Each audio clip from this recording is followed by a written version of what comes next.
are now on the 10th Sunday in Ordinary Time.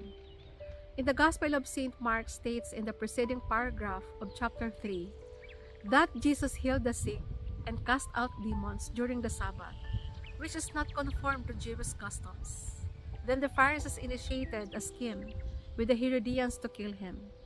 It was even concluded by the religious authorities and the teachers of the law that Jesus was possessed by demon.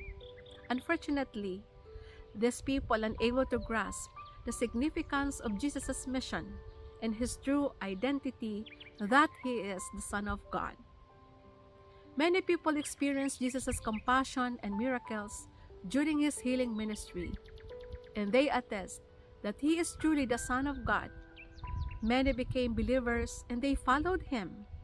But some followed Jesus at that time was not because they believe in him, rather because they wanted to find a way to discredit him so they could kill him.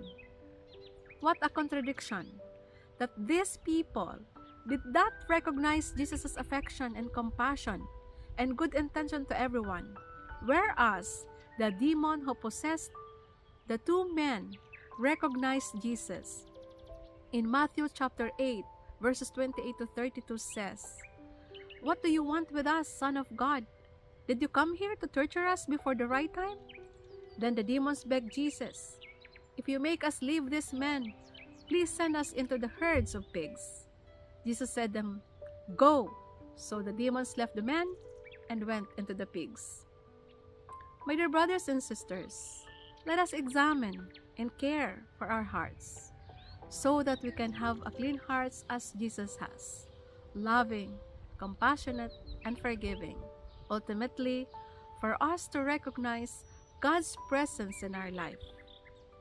Let us avoid to have a stony hearts because it's perilous.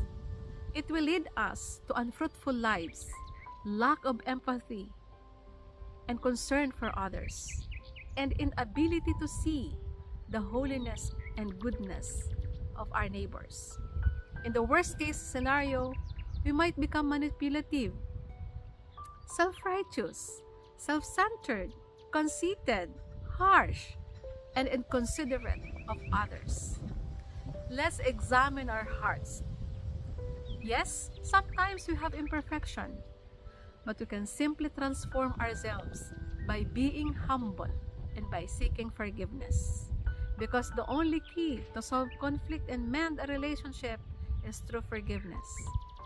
When we say sorry to someone, we are not only doing it for ourselves to be free from conflict, but the most vital is we are teaching the person to be forgiving too. We are all wounded because of our different experiences, but as long as we learn to forgive, we can be a most effective wounded healer.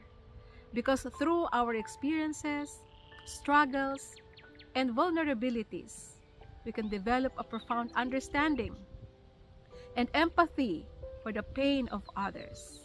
In that way, we can heal one another and we can heal the world. The challenge in today's gospel is for us to be vigilant and scrutinize the truth that only comes from God, and to be able to grasp His will.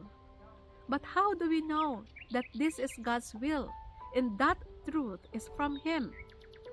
My dear brothers and sisters, the manifestation of the divine will occurs when our endeavor yields fruitful results for the common good.